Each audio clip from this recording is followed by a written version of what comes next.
గురుగారు, స్వర్గం, నరకం అనేవి అసలు ఉన్నాయా? లేకపోతే కేవలం అది మన భావనేనా? వేదాంతపరంగా గనక చెప్పినట్లయితే అది మన భావన.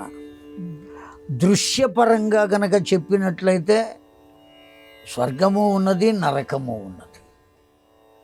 నరకంలో మనం చేసిన పాపాలను అనుభవించడానికి వెళ్తాం. స్వర్గము అంటే సువర్గము, స్వర్గము అవుతుంది. సు అంటే మంచి, వర్గము ఒక బృందం, మంచివారందరూ ఉండేటువంటి చోటు.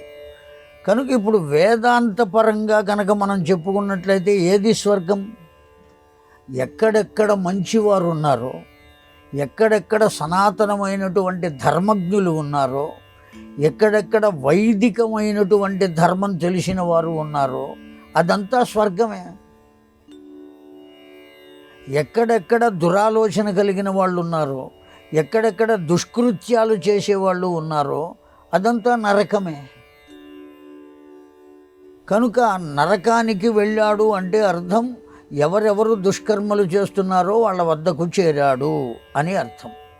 స్వర్గానికి చేరాడు అంటే సువర్గము, మంచివారుగా ఎవరైతే ఉన్నారో వారి వద్దకు చేరాడు అని భావం.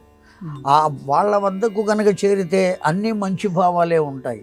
మల్లెపూల తోట వద్దకు వెడితే ఏం వాసన వస్తుంది? సుగంధం వస్తుంది, మల్లె వాసన వస్తుంది. అదే ఒక సైడ్ కెనాల్ దగ్గరకు వెళ్ళి నిలబడితే ఏమొస్తుంది? దుర్గంధం వస్తుంది. కనుక ఈ నరకము అనబడేటువంటి దాన్ని దుర్గంధము అంటారు, స్వర్గము అనేటువంటి దాన్ని సుగంధము అని అంటారు, సువర్గము దాన్నే స్వర్గము అని అంటాం. కనుక వేదాంతపరంగా చెబితే స్వర్గము లేదు, నరకము లేదు. స్వర్గాన్ని ఇక్కడే అనుభవిస్తాం, నరకాన్ని ఇక్కడే అనుభవిస్తాం. రుచికరంగా శ్రద్ధగా వంట చేస్తే తినటానికి రుచికరంగా ఉంటుంది. అది తినేటప్పుడు తినేవాడు దేన్ని పొందుతాడు? ఆనందాన్ని పొందుతాడు, సృష్టిగా తింటాడు, బలంగా ఉంటాడు.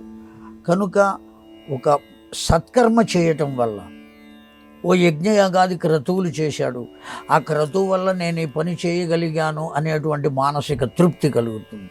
లేదు 10 మంది విద్యార్థులను చదువుకోలేని వాళ్ళని కూర్చోబెట్టి చదివించాడు, వారికి కావలసిన ద్రవ్యాన్ని కట్టాడు, ఇదిగో నేను ఈ పని చేయగలిగాను అనేటువంటి ఆనందం ఉంటుంది. కనుక సత్కర్మలు, ఈ ఆనందమే స్వర్గం. ఆ ఆనందాన్ని ఎక్కడ పొందుతాం? ఎక్కడికో వెళ్ళి పొందవలసిన పని లేదు, ఇక్కడ భూమి మీదే పొందుతాం. అట్లాగే దుర్మార్గపు కర్మలు చేశాం, చెయ్యకూడని పనులన్నీ చేశాం. ఆ పనులు చేస్తే ఏదో ఒక రోజున పెద్దల కంట పడక మానదు. తప్పు అనబడేటువంటిది ఎటువంటిది అంటే పెద్దలు చెప్పిన మాట, దూది రాశిలో పడిన నిప్పు రవ్వ వంటిది అని చెప్పారు. ఉదాహరణకు ఆ దూది రాశి పెద్ద బేలు ఉంటుంది, దాంట్లో నిప్పు రవ్వ పడింది, పడిన వెంటనే దూది అంటుకుంటుంది, అంటుకున్నా పెద్ద జ్వాల రాదు. ఆ కాలి కాలి కాలి కాలి కాలి కాలి ఓ 1 నెల రోజులకి ఆ మంట బయటపడుతుంది, అప్పటిదాకా రాదు. ఈ తప్పు కూడా అటువంటిది, మనం చేసేటువంటి దుష్కర్మ కూడా అటువంటిది. ఎప్పుడో ఒకప్పుడు అది బయట పడక తప్పదు. ఆ బయట పడినప్పుడు దానికి తగినటువంటి శిక్ష మనకు పడక తప్పదు.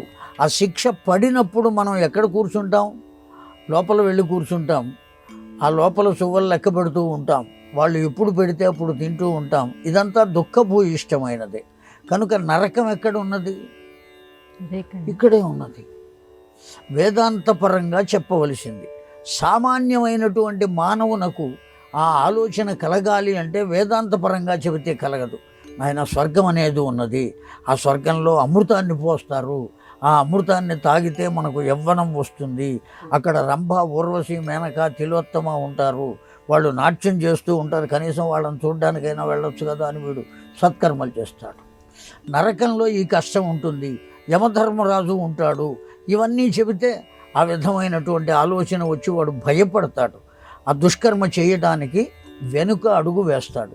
అందుకోసమని పురాణాలు, సాహిత్యాలు ఇవన్నీ కూడా ఒక నరకాన్ని, ఒక స్వర్గాన్ని సృష్టించి దాంట్లో ఉండేటువంటి వ్యవస్థనంతటినీ కూడా ఏర్పాటు చేసి సామాన్యమైన మానవునకు దుష్కర్మలు చేయకుండా ఉండటం కోసం కావలసిన వ్యవస్థను ఏర్పాటు చేశారు.